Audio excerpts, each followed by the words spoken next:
안녕하세요. 부자 오빠입니다. 요즘 삼성전자 분위기 너무 좋죠. 보통주는 73,100원, 우선주는 59,900원, 장중에는 6만 원을 돌파했었죠. 자, 요즘에 분위기가 굉장히 좋은데 사실 왜 올랐는지는 뭐 크게 중요하지 않다고 봅니다. 그 이유를 콕 집어서 한두 가지로 말할 수는 없거든요. 수백 가지 요인이 복합적으로 작용하는데 왜 올랐냐? 사실 시원하게 대답해 줄 사람은 아무도 없습니다. 왜 올랐는지보다는 왜 오를 수밖에 없는지 그 부분에 초점을 맞춰서 말씀을 드릴까 합니다. 삼성전자 하면은 뭐 가장 먼저 떠오르는 거 당연히 메모리 반도체죠. 메모리 반도체가 뭐죠? 데이터를 기억하는 반도체입니다. 데이터를 계산하는 반도체는 비메모리 반도체 또는 시스템 반도체라고 하고요. 데이터를 기억하거나 저장하는 반도체를 메모리 반도체라고 합니다. 근데 메모리 반도체는 크게 두 가지 종류가 있거든요. 데이터를 전원이 들어와 있는 동안에만 임시로 초고속으로 저장하는 D램, 그리고 전원이 차단돼도 데이터를 반영구적으로 저속으로 저장하는 낸드가 있습니다. 삼성전자는 D램과 낸드 플래시 모두 세계 1등 기업입니다. 그럼 이 메모리 반도체를 주로 어디에서 많이 쓰느냐? 잘 생각을 해보시면 데이터를 저장을 해야 된다? 데이터 저장하니까 생각나는 거 맞습니다. 데이터 센터입니다. 세계 최대 데이터 센터를 운영하고 있는 기업이 바로 아마존이죠. 아마존 웹 서비스, 그 다음에 마이크로소프트 애저, 구글 클라우드 서비스.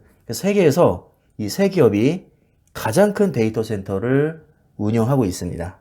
데이터가 자꾸 늘어나니까 새로 데이터 센터를 지어야 되는 겁니다. 그 아마존이랑 구글이랑 마이크로소프트, 뭐 그 밖에도 IBM, 굉장히 많은 글로벌 기업들이 데이터 센터를 자꾸 증축하다 보니까 삼성전자 이 메모리 반도체를 많이 가져다 쓴 겁니다. 당연히 그들의 실적이 좋게 나왔으니까 삼성전자도 같이 성장할 수밖에 없었던 거죠. 야, 무슨 소리 하고 있어. 삼성전자 반도체에서 적자 났는데. 그렇죠. 일시적으로는 적자가 난 게 맞습니다. 자, 그러나 어차피 메모리 반도체는 삼성전자, 하이닉스, 마이크론, 3사가 95%를 과점하고 있기 때문에 물량 조절을 통해서 언제든지 흑자 전환을 시킬 수 있고요. 실제로도 약 2년에서 5년을 주기로, 뭐 그때그때 다르긴 하지만 슈퍼사이클 주기가 찾아옵니다.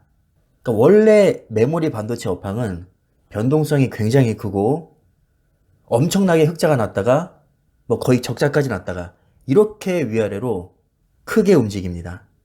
그러니까 이게 뭐 새삼스러운 일이 아니고 원래 옛날부터 이 생리 자체가 그랬다는 거죠. 아, 적자 났으니까 망했어. 이게 아니라 일시적으로 적자가 났지만 물량 조절을 통해서 벌써부터 내년에는 영업이익이 370% 급증할 거라는 전망이 이미 나와 있습니다. 그래서 클라우드 서비스 3대장들의 주가를 보면 아마존이 1년 동안 62% 올랐고 마소가 45%, 구글이 39% 올랐습니다. 같은 기간 삼성전자는 약 21% 정도 올랐죠.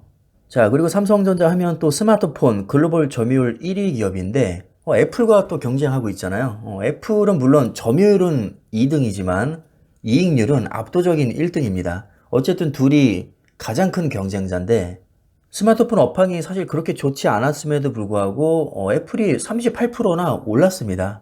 이래나 저래나 어차피 갈 놈들은 간다는 거죠. 정말 희한하게도 애플은 경쟁자이기도 하면서 고객이기도 한데요. 삼성 디스플레이, 아이폰에 들어가는 디스플레이도 삼성 디스플레이에서 납품을 하고요.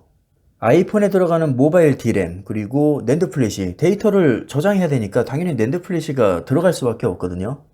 이거 다 삼성전자, 하이닉스, 마이크론에서 만드는 겁니다.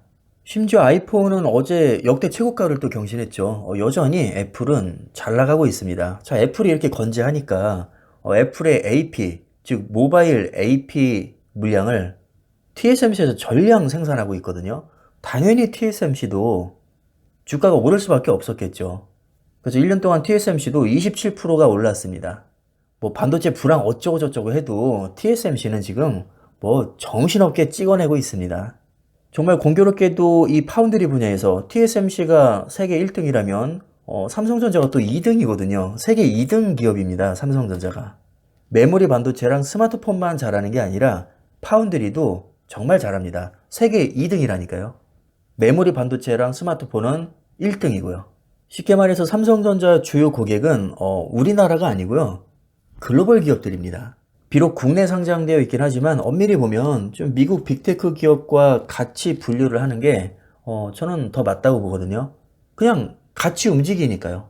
주요 빅테크 기업들의 성과가 이 정도로 좋게 나올 정도면 이 빅테크 기업들을 모아놓은 QQQ, 나스닥 100 지수죠.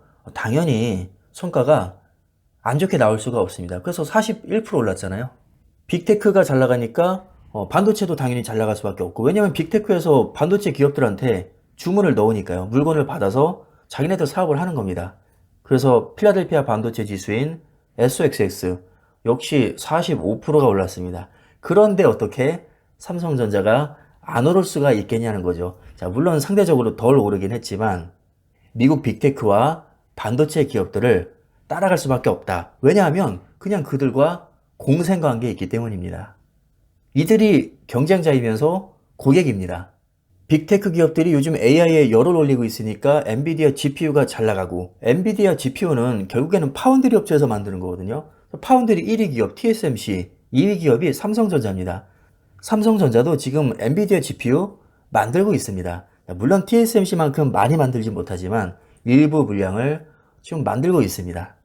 이게 다 연결이 될 수밖에 없는 구조이기 때문에 삼성전자 주가도 장기적으로 미국 지수와 같이 오를 수밖에 없다. 저는 이렇게 보고 있습니다. 한마디로 걱정할 게 아무것도 없다는 거죠. 그냥 우리나라에 상장되어 있을 뿐이지 사실상 미국 빅테크 또는 반도체 기업과 그냥 동급이라고 보시면 됩니다. 뭐 기업 규모로 봐도 그렇고요. 매출로 봐도 그렇고 업종으로 봐도 그렇고 미국 빅테크 또는 반도체 기업과 거의 동급이라고 저는 보고 있습니다. 이 정도면 삼성전자가 오를 수밖에 없는 이유로 충분하지 않을까요? 여러분들 투자에 참고하시면 좋을 것 같습니다. 그럼 영상 여기까지 하겠습니다. 감사합니다.